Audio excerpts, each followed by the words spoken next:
Shalom, selamat pagi, salam sejahtera untuk kita semua, Bapak Ibu sidang jemaat yang diberkati oleh Tuhan Yesus Kristus. Berjumpa lagi kita pada hari ini dalam rangka ibadah Jumat Agung yang tetap kita lakukan di rumah masing-masing sesuai dengan edaran Majelis Sinode Gereja Kalimantan Evangelis dan pemerintah. Pada saat ini kita bersatu untuk memutuskan mata rantai virus corona atau COVID-19. Semoga musibah ini cepat berlalu karena kebersamaan kita menghadapinya, dan oleh kuasa Tuhan Yesus yang memberkati dan mendengar doa umatnya. Bapak Ibu sidang jemaat yang diberkati Tuhan, hari ini firman Tuhan bagi kita adalah sesuai dengan Almanak Nas Gereja Kalimantan Evangelis.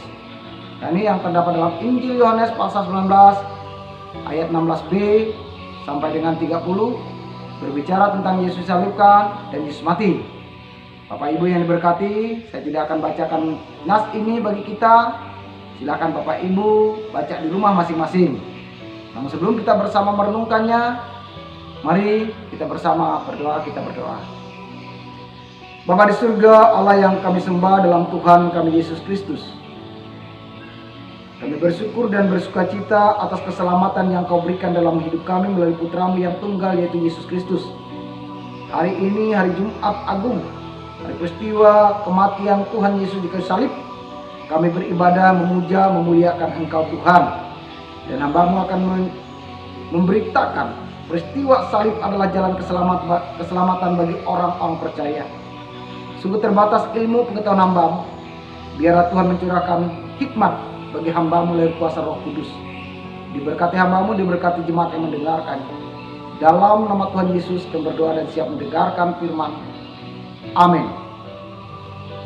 Bapak Ibu, saudara-saudara yang diberkati Tuhan, salib adalah merupakan hukuman bagi orang yang melakukan kesalahan besar. Dan salib ini biasa diberikan bagi para pemberontak atau para penjahat-penjahat yang tidak terampuni kesalahannya, sehingga ia harus dihukum mati.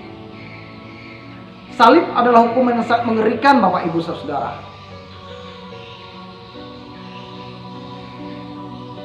Salib bisa juga kita katakan jika dilakukan pada saat ini adalah sesuatu yang melanggar HAM. Tetapi inilah kenyataan yang terjadi, bahwa pada saat itu, pada zaman Tuhan Yesus, orang yang melakukan kesalahan besar harus disalibkan. Dan menarik Bapak Ibu Saudara, peristiwa salib bukan hanya langsung disalibkan, tetapi proses fase-fase yang harus dihadapi sebelum ia disalibkan.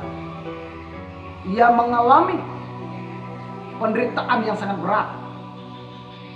Ia dicaci maki oleh orang banyak, dan ia disuruh berjalan mengangkat kayu salibnya ke tempat tujuan, di tempat ia akan disalibkan. Dan menarik juga, ketika sebelum ia disalibkan, ia harus menerima cambukan. Dan Bapak Ibu Saudara, ada banyak orang-orang yang disalib ini mati duluan sebelum disalib karena cambukan saja, Bapak Ibu. Dan penghukuman ini dilakukan oleh Kekaisaran Roma terhadap orang-orang yang saya katakan tadi, orang yang memberontak atau orang yang meresahkan rakyat atau para penjahat, Bapak Ibu. Bapak Ibu sidang jemaat yang diberkati Tuhan, sesuatu yang menarik dalam nas kita, yaitu Tuhan yang kita sembah, Tuhan yang kita agungkan, yang kita muliakan, yaitu Tuhan kita Yesus Kristus, mati tersalib atau mati disalib. Bayangkan Bapak Ibu, ia menerima penghinaan, dicerca, dicaci maki, dicambuk.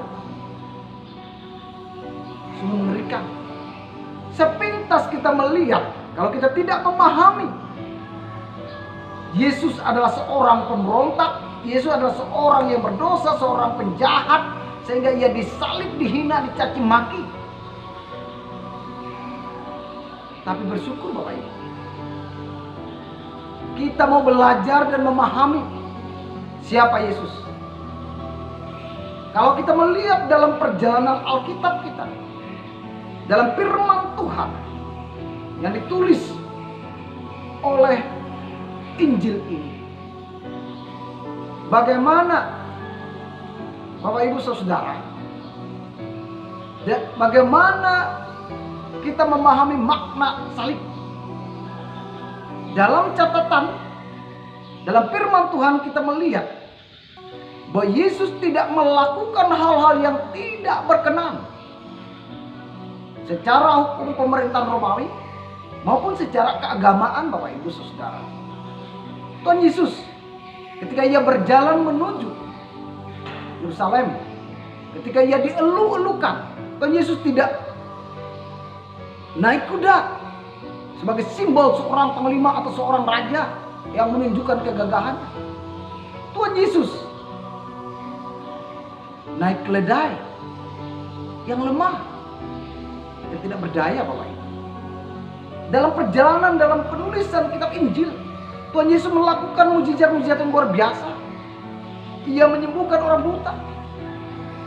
Ia membuat orang lumpuh bisa berjalan. Orang yang kelaparan diberi makan. Orang yang kehausan diberi minum. Tetapi Bapak Ibu Saudara, mengapa Tuhan Yesus harus disalib? Jawab, karena Yesus menyatakan kebenaran firman Tuhan. Dan di dalam Dia Allah berkenan memberikan keselamatan. Di dalam Dia nubuatan para nabi digenapi. Hal ini ditentang dan tidak dapat diterima oleh orang-orang munafik yang sudah mendarah daging menjual nama Tuhan untuk kepentingan pribadi atau kelompok atau golongan mereka. yakni para imam-imam kepala, orang-orang Farisi, orang-orang Saduki, ahli Taurat, di mana mereka merasa posisi mereka terancam, sehingga dalam hal ini mereka menghasut rakyat Israel untuk membunuh dan menyalibkan dia. Pertanyaan selanjutnya, Bapak Ibu Saudara, apakah Tuhan Yesus tidak tahu jalan yang harus ia tempuh? Tuhan Yesus tahu. Dapat kita baca dalam Injil Markus pasal 10 ayat 33 ini. Katanya, sekarang kita pergi ke Israel, dan anak manusia akan diserahkan kepada imam-imam kepala dan ahli Taurat, dan mereka akan menjatuhi dia hukuman mati. Dan Yesus tahu bahwa ia tidak ragu untuk menggenapi apa yang diperintahkan Bapa di dalam dirinya. Bapak Ibu sidang jemaat yang diberkati oleh Tuhan kita Yesus Kristus. Disinilah Tuhan Yesus mau mengingatkan umat yang percaya bahwa jalan salib adalah jalan pengorbanan dan jalan keselamatan. Ia sanggup dihina, dipandang remeh, tidak mengandalkan kekerasan untuk menunjukkan kebenaran. Dan Yesus tidak tergoda menjadi raja dunia.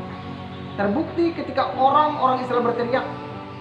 Terdapat dalam Matius pasal 21 ayat 9b, Hosana bagi anak Daud.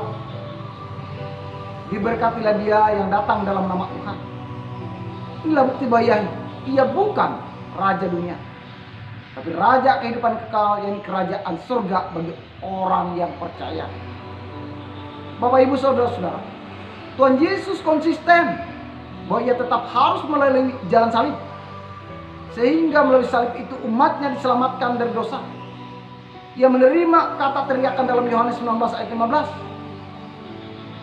Maka berteriaklah mereka, enyahkan dia, salibkan dia. Kata Hosana berubah menjadi enyahkan dia dan salibkan dia. Yesus memilih kata salibkan dia. Bapak Ibu Saudara, karena Tuhan Yesus tahu bahwa ia diutus untuk menyelamatkan dunia dari dosa melalui dia, umat yang percaya diselamatkan. Nah, Bapak Ibu yang diberkati Tuhan, dalam rangka misi keselamatan dilakukan oleh Tuhan Yesus, saya garis bawahi dua kalimat disampaikan Tuhan Yesus dalam nas kita pada hari ini.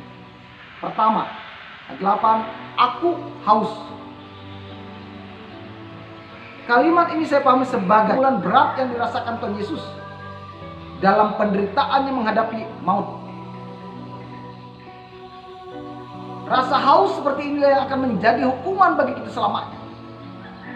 Jika saja Kristus tidak menanggung dosa kita, kalimat aku haus menjadi satu-satunya keluhan Tuhan Yesus di kayu salib.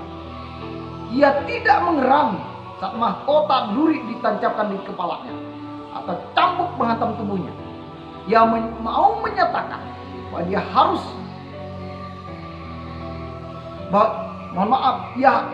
ia mau menyatakan bahwa dia haus untuk mempermuliakan nama Allah dan menyelesaikan tugas penyelamatan bagi umat manusia. Yang kedua, Bapak Ibu Saudara, ayat 30, sudah selesai. Saya pahami bahwa rancangan dan perintah Bapa melalui penderitaannya kini telah tergenapi. Segala nubuatan dalam perjanjian lama yang menunjuk kepada penderitaannya telah terlaksana dan terjawab. Dari nas di atas yang kita renungkan pada hari ini dan penghayatan kita terhadap peristiwa salib, seharusnya kita orang percaya dan beriman kepada Tuhan Yesus sebagai pengikut salib, hendaknya iman kita tidak pernah ragu untuk melakukan apa yang diperintahkan oleh iman kita dalam Yesus, yang hidup dalam kasih, menjadi berkat bagi sesama, bukan pemborong sembako di tengah penderitaan menghadapi corona, mampu berbagi kasih dengan sesama, hidup dalam pengampunan, hidup sanggup menderita untuk peduli kepada sesama. Dari nas ini kita tahu bahwa keselamatan itu mahal, Bapak Ibu. Keselamatan itu tidak gratis. Yani Putra Tunggal Allah dikorbankan untuk menyelamatkan hidup kita, memberi kita hidup yang kekal. Hendaklah kita selalu haus untuk melakukan kebenaran firman Tuhan, walaupun itu hal yang pahit. Yang ketiga, Bapak Ibu Saudara, melakukan kehendak Tuhan harus sampai selesai, tuntas. Pertanyaan mengapa kita lakukan ini? Karena kita meneladani dan mengimani gaya Tuhan Yesus. Sampai selesai ia melakukan misi keselamatan, sehingga kita akan mendapatkan keselamatan dan kebangkitan dari Tuhan Yesus. Akhirnya Bapak Ibu Saudara, selamat menghayati makna salib Jumat Agung hari ini. Roh Kudus Tuhan memampukan kita melakukannya. Amin.